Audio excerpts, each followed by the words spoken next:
Hello and welcome to or welcome back to Everso.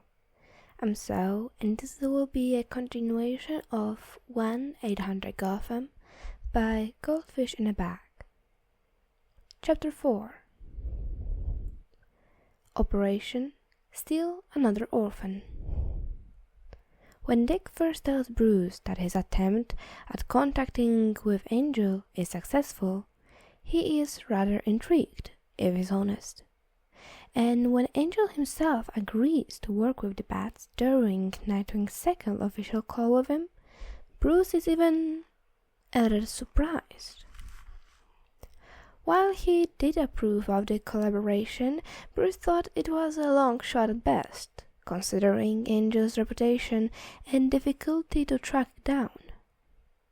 They have been trying to find literally anything about the elusive operator of the Gotham hotline that popped out of nowhere in recent years and have been unfruitful in their findings. Oracle couldn't break through any of his data encryptions. Bruce, this guy is good. And the only time she does is when she was decoding a planted message from Angel, stating, "Stop looking. You won't be able to find anything." That message only ends up sparking more flames in Barbara to look even harder. But Bruce gets to thinking about how exactly Angel is capable of his work to that capacity. His hotline schedule seems to align with his own when Bruce was still the majority shareholder of Wayne Enterprises, which leads him to believe that Angel might be someone older. Probably it was between his and Dick's age, leaning closer to Dick's based on his speech patterns, and holding a position of power that allows him that type of flexibility. While difficult to find any recordings of Angel's voice, especially with the loyalty of Gotham people, there have been a few instances where one of the Bats would call in a crime or two, allowing them to get a few decent samples. Analyzing Angel's voice appears to be a success. Through the artificial voice modulator, a slight Bristol accent can be heard. That ties in with Bruce's theory of him potentially being a CEO of some sort, since he comes from a wealthy neighborhood which might have assisted Angel in getting a job, perhaps one of a family company. However, none of that explains the how Bruce is searching for. Sure, the operator may have the funds to help so many people, have enough free time to research ongoing crimes in Gotham, and stay on high alert for rogue-related incidents. But it's simply not possible for him to do all of that alone, like his reputation claims. How does he know what crimes are happening and where the exact locations are? How does he receive notice of Arkham breakouts faster than both the GCPD and the Bats at times? How does he garner all of the irrefutable evidence and proof to look away exceptionally slippery criminals? Bruce has to know. He has to figure out how. Angel cannot be doing all of that alone.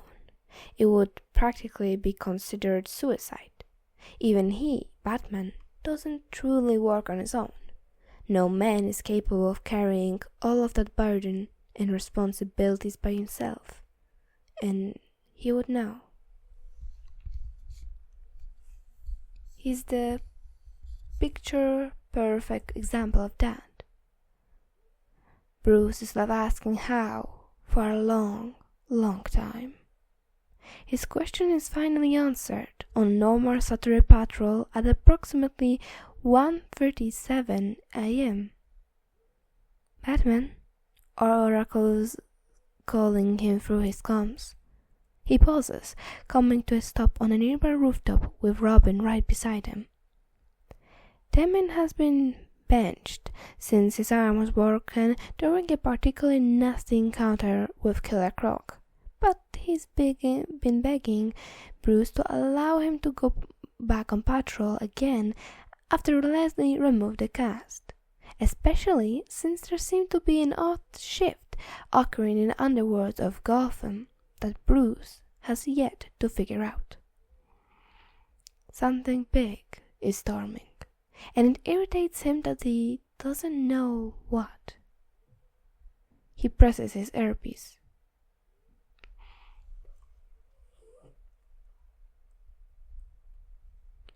Oracle? Angel has contacted me. That's a surprise.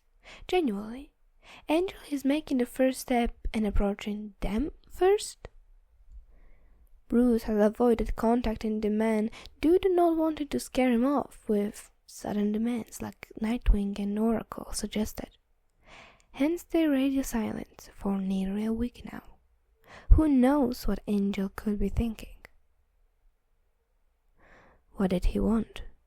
Bruce grunts. He received the first tip of Scarecrow somehow out of Arkham and currently planning to poison an entire neighborhood with a newly invented liquid form of fear toxin. I'm sending you and Robin the coordinates he provided for me. Bruce hears Barbara nails on the keyboard, typing fast. I would recommend hurrying, as it sounds like an emergency from Angel's tone. As Batman and Robin receive the location information, Bruce can't help but be more than a bit skeptical.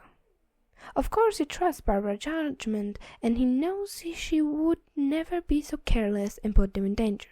But it strikes him as odd that she would take Angel's word for granted, even if his reputation is good among the Gothamites. How do you know if the tip is trustworthy? He interrogates as he and Robin slowly make their way to the location with wariness. While he is aware of Angel's near immediate warning of Arkham breakouts to both civilians and the GCPD, there hasn't been a single whisper of an asylum escape on the police radio. Usually, the hotline operator warning follows news of a breakout or whenever other thing is happening that night. But this time, he makes his own call. That is suspicious. Bruce doesn't know this man. That is the main issue he has with Angel. He knows next to nothing about someone in his city. Not dangerous. He's dangerous. With that sort of intelligence and skills that could rival Batman's. Angel is a threat to both him and his family as long as the man remains unknown and unseen to his eyes. But Gotham depends on Batman to keep them safe, but he can't do that properly if someone else is puppeteering the strings. Angel could very well be trying to lead Batman and Robin into a deadly trap with this suspicious supposed tip.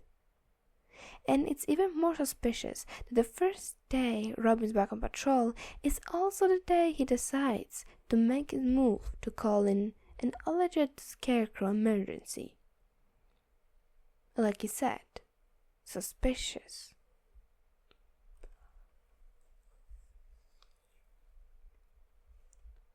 Angel has confirmed with me that he has an informant. They are his main source of information, seeing as he does good for the city and seems to be revealing this as an emergency based on his tone. I would trust that. Bruce freezes. Barbara continues, unaware of the impact her information has on Bruce. The informant has tipped him off about Scarecrow with proof of such. Luckily, it should only take around 5 minutes to arrive at the location where a crane is. I'm currently online with Angel, so I will let you know if there's anything else. Oracle says before going quiet, presumably back to communicating with Angel. Informant. Angel has an informant, a main source. It's the how that he's been searching for this entire time. Father, why have you stopped? Damon's voice snaps Bruce out of its daze. Is there something wrong? No, I was just thinking. Let's keep moving. Focus on the crane right now, he reminds himself. Think about that later. No distractions. As the duo reached to the building that Oracle provided from Angel, they put on their gas masks and begin to scour the crypt and empty holes. It's quiet. Too quiet for Bruce's liking. Even though the mask, he still notices a chemically bitter smell that is unlike the usual fear toxin scent. It's reminiscent of something else he's smelled before, but it's too faint for him to put a finger on anything specific. Be careful, Robin, Bruce warns. There might be a new version of fear toxin that we need to watch out for. Damon huffs, a hand hovering over one of his swords. I understand, Father. Do not worry, I am fully capable of taking care of myself. When they reach an open door, Batman puts an arm out in front of Robin before he can enter. I'll go first, he orders, which gets another huff from Damien, but he ultimately complies. Their backs are pressed against the wall and Bruce pulls out a batarang from his utility belt, just in case. He still can be certain that this isn't just an elaborate trap manufactured by Angel. He nods at Damien, then makes his way into the room with alertness, scanning for any signs of Scarecrow. Bruce spots Crane carrying a bottle of sickly green fluid and attempting to open one of the water pipes. He immediately attacks the rogue, knocking him to the floor, and he drops the bottle. The vial smashes to the ground and emits a bright green smoke before entirely vanishing from the concrete as if it was never there. Only shards of the grass remain. Batman, Crane growls, holding into his injured cheek. I should have expected you to realize that I escaped. How did you find me? That's classified, Batman responds. He wishes he knew as well. What are you planning, Crane? The rogue cackles, standing back up. Robin, who jumped into action as soon as Batman rushed in, takes out his sword and grips them in preparation to attack. No funny movement, Robin threatens, holding his weapon in an offensive position. Surprisingly, Scarecrow puts his hands up in surrender, while a sickening smile is plastered on his face, peeking through the tattered fabric and then over his head. None at all, he said easily. Feel free to take me back. I would prefer to eliminate you permanently. Damon hisses with fiercer contempt than usual to one of Batman's rogue gallery. He must be still holding a grudge against Scarecrow because of the incident a few months ago when fear toxin got into Dick's system after he protected Damien from it during their patrol. Bruce can't forget the way his younger son's voice screamed over comms, begging for backup and extraction as soon as possible. It still rings in his head at times. The desperation and utter panic in Damien's pleas. he doesn't know that what Damien saw Dick do and say as they both refused to mention it, but all Bruce knows is that it terrified Damien and left his voice raw and rough for a few days. He's not sure whenever or not he wishes he had also heard Dick through the comms. Bruce never wants to see that look of horror on either of his sons' faces when he rescues them ever again. Scarecrow. Crane's head turned toward Batman, peeling his gaze off Robin. How did you escape? What are you planning? Bruce asked again, more threat than question. The same twisted smile stares wrestlingly on the rogue's expression, and now that Bruce is directly facing Scarecrow, he notices his eyes appear to be more green-leaning instead of his natural hazel. Perhaps it was due to the darkness in the room, or a trick of the light. Scarecrow shrugs, hands still in the air. Nothing, just got tired of the same old steer bars and cramped bed space. A man like his personal space. I couldn't help but yearn for fresh air. Something in his eyes sparkles. I don't expect someone like you to understand, Betsy. Bruce goes rigid, and his body screams danger, immediately jumping back a few steps of a defensive pose. You've been hanging around the Joker. Crane tilts his head to the side. He's still smiling. Arkham's not as big as you think, Batman.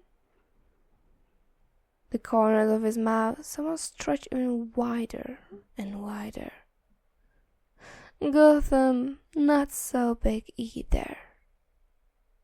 Old thief. Something is wrong. He doesn't know what yet, but something is absolutely, undoubtedly wrong, and is driving Bruce insane. Have been too many unknowns happening today. First, Angel. Second, his newly discovered informant. And now third, Scarecrow.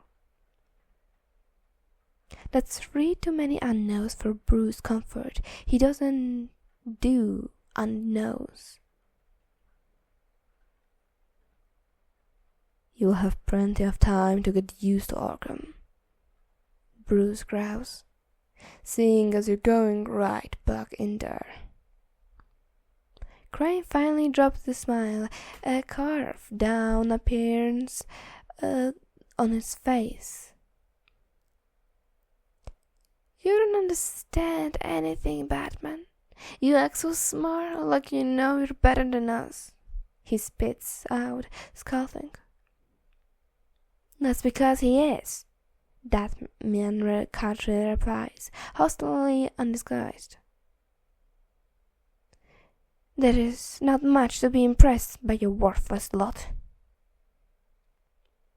And you, Scarecrow glanced at Damon. Batman, little pet.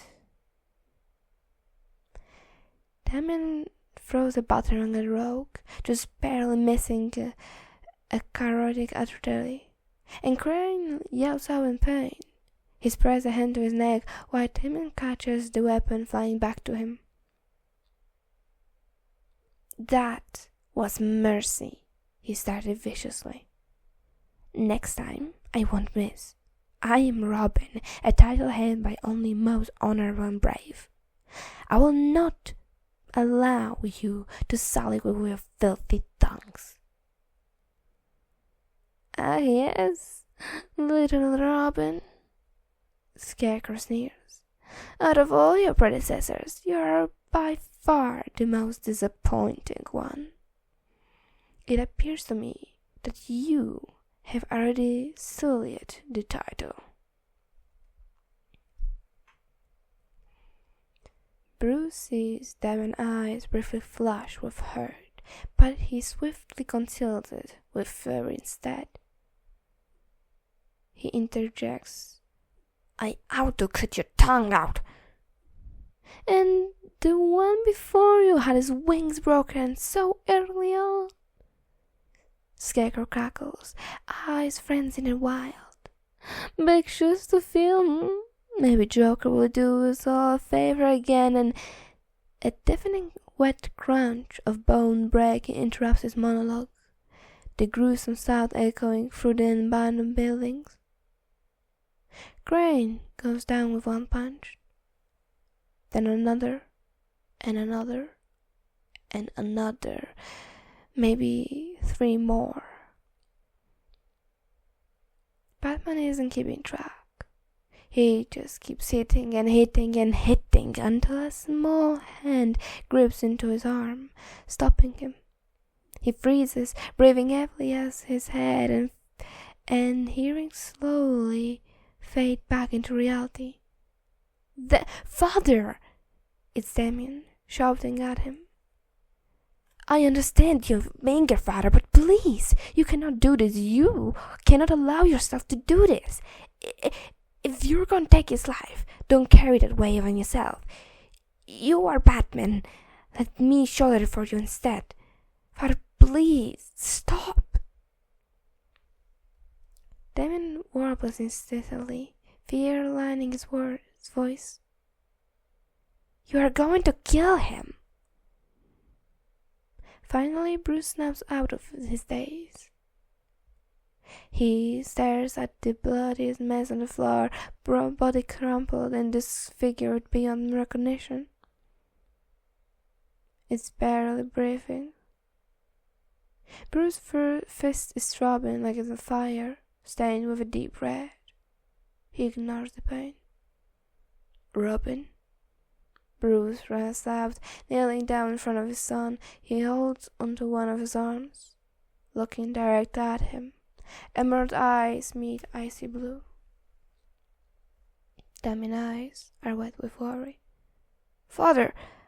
he croaks bad. "Thank you. I'm sorry. Thank you." Damien doesn't say anything in return, only choking up a sob. Bruce pulls him into a tight hug, careful not to get any of the Tatum blood on the Robin's uniform. He whispers soft apologies and gentle graduation, comforting his son as he picks him up with one arm.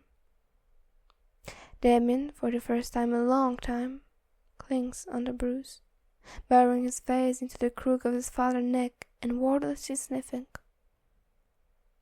At this very moment, Bruce isn't Batman.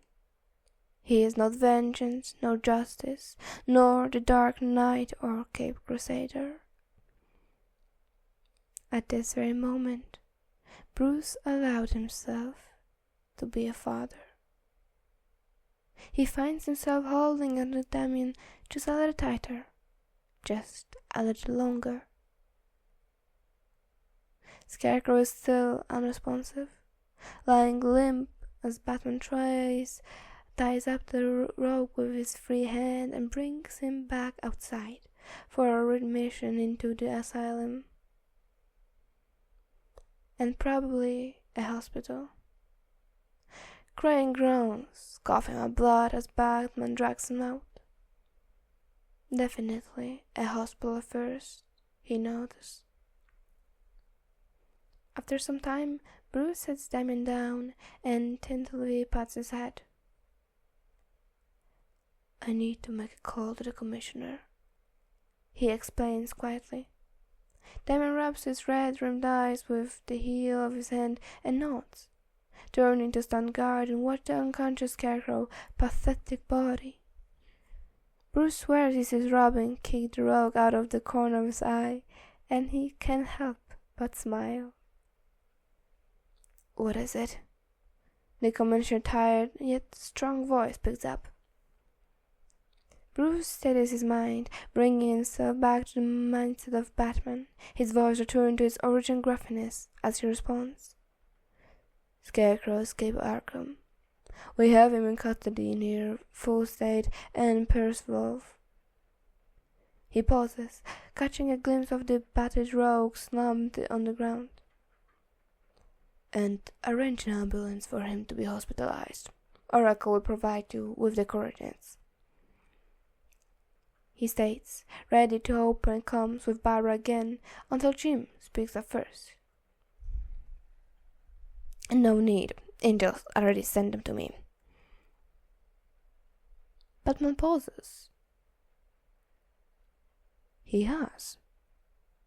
He is aware that Angel must be in direct contact with Jim in order to warn the GCPD, but not to that extent. Yeah, not long ago, sent a real frantic email with some photos of Scarecrow entering the building. I'm already on my way to the site with Montoya. Forward the email to me after. It might be helpful for his investigation of Angel and knock down one of his 3 unknowns. Sure thing.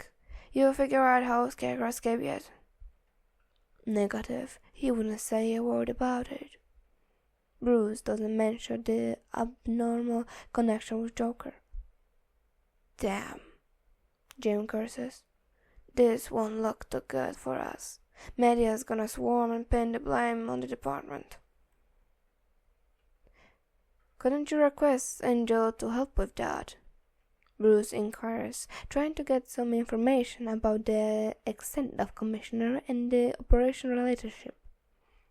He has the majority of public sway, and he may be able to provide reasonings as to how Scarecrow escapes, considering he's the one who called this in. They'll trust his word. Jim sighs. Guess I could, he says. But he doesn't typically reach out to people personally. Usually his warnings are publicized to a general group and not one-on-one. When he lets the GCPD know about an incident,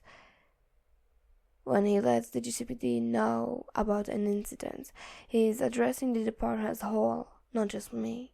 We don't speak as much as people may think. This time with Scarecrow must have been an emergency, seeing his serious email.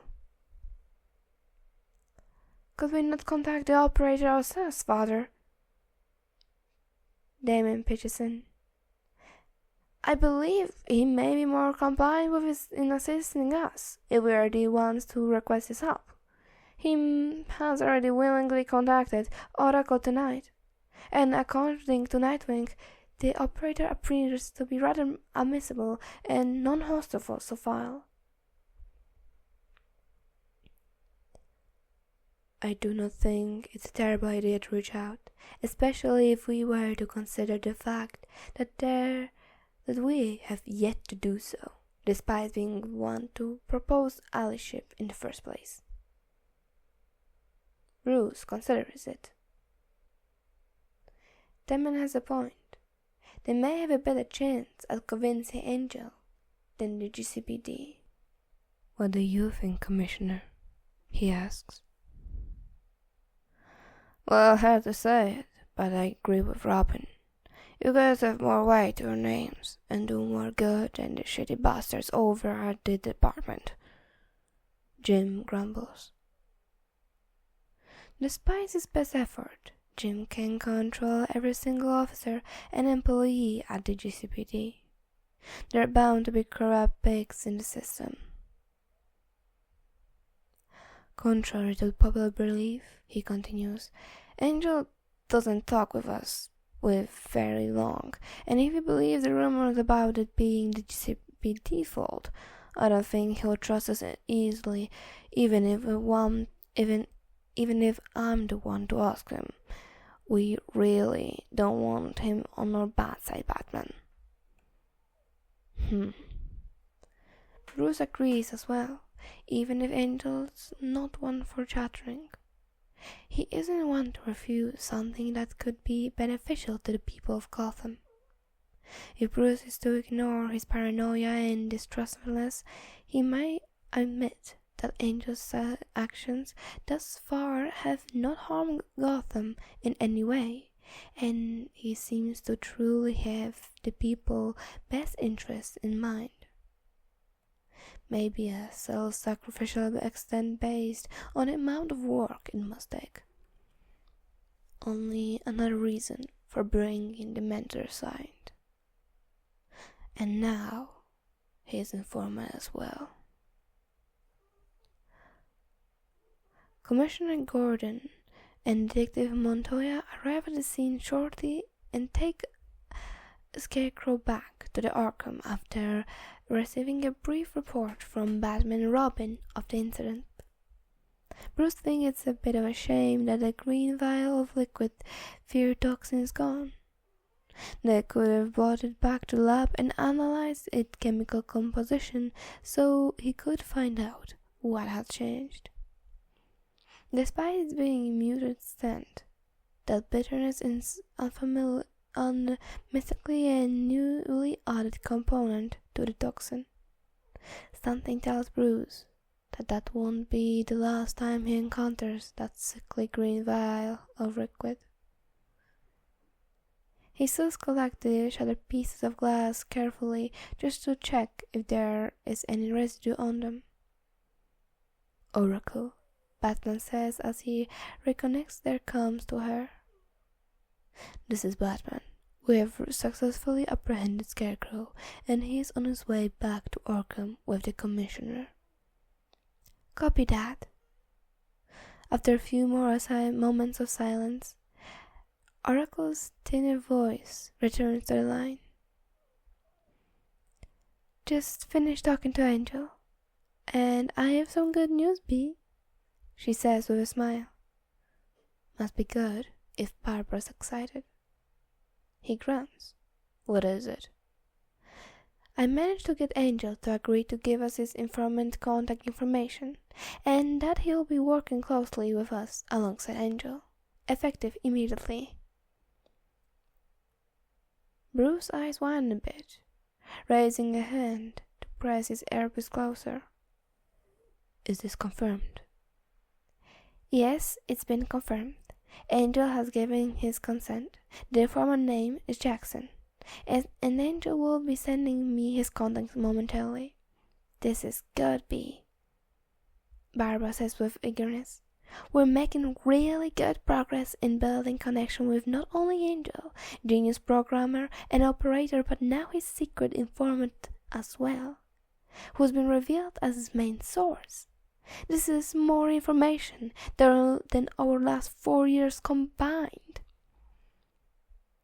Barbara sounds significantly more enthusiastic about this than Bruce is. Don't get him wrong. He is pleased that they are one step closer to finding Angel's true identity, and he's discovered the how he has been asking for so long, but Barbara is more than just pleased.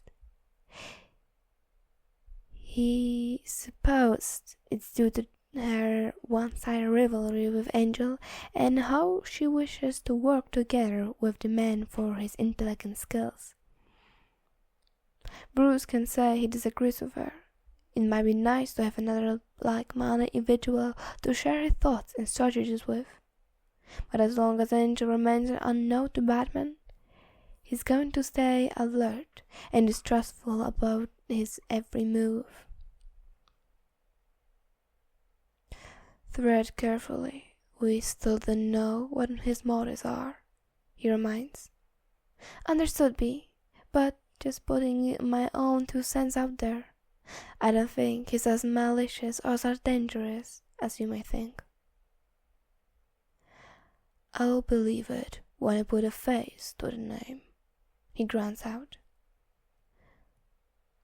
Barbara hums, probably shaking her head at Bruce's extreme paranoia. Before he ends the comm to continue finishing patrols with Robin, he tells her about Damian's idea, about contacting Angel, about helping Commissioner Gordon with the media. That's a good plan, Robin, Barbara says after listening to it. We can use this as an opportunity to smoothly ease into working together with Angel and Jackson. Put the ball in his court and show we're friendly and want to be allies.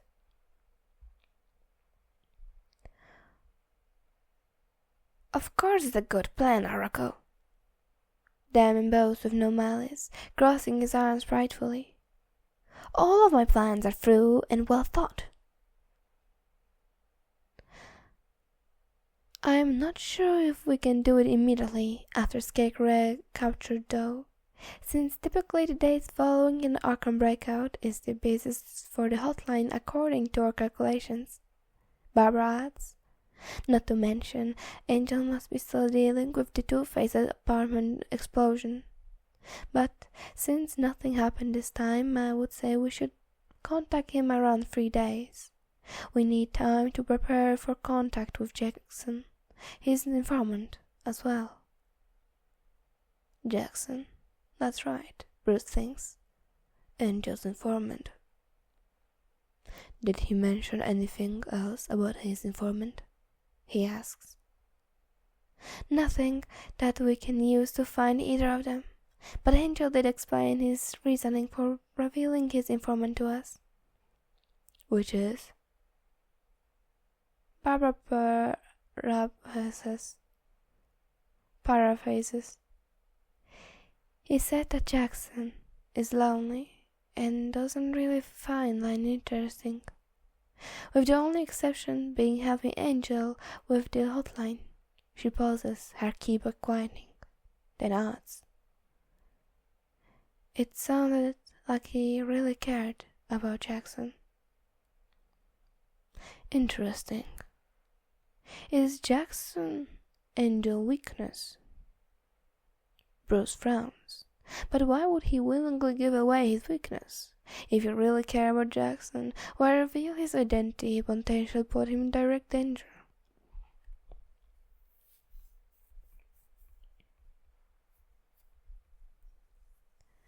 Bruce couldn't imagine releasing that kind of information to anyone, even if it were a trusted hero. The whole point of the work they do is to be shrouded in the secret mystery that protects them. Bruce hasn't even told most of the Justice League his real identity as Bruce Wayne, since Diana, Clark, and John, which may sound unexpected, and it is, but Martian Manhunter is a telepathic mind reader, which does make it a little more complicated to hide things from him. By revealing any sort of personalized information about anyone that works with you, not only risks an danger to them, but to yourself as well. Either this is a play at something Bruce can't figure out yet, or Angel isn't as smart as he seems. Judging from what they know about the operator in the 4 years he's been active publicly, Bruce is leaning towards the former. It does put a sour taste in his mouth that Angel might have revealed his long-time secret informant for some greater plan and masking it as care.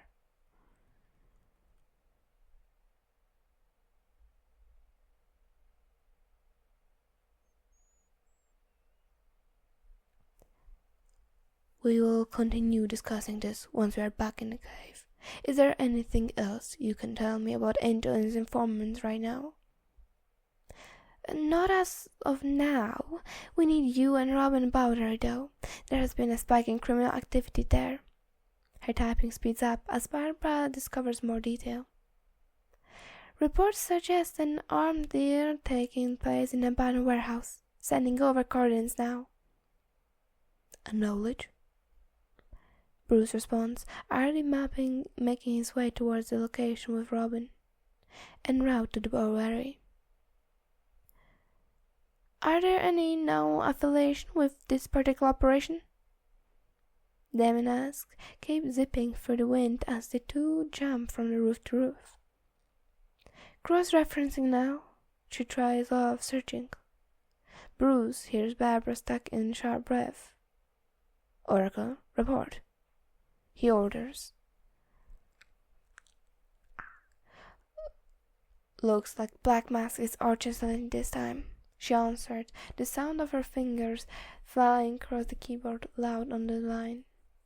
I'm monitoring police frequencies for any additional info. Proceed with caution, Batman. Robin, I'll be monitoring. Black Mask.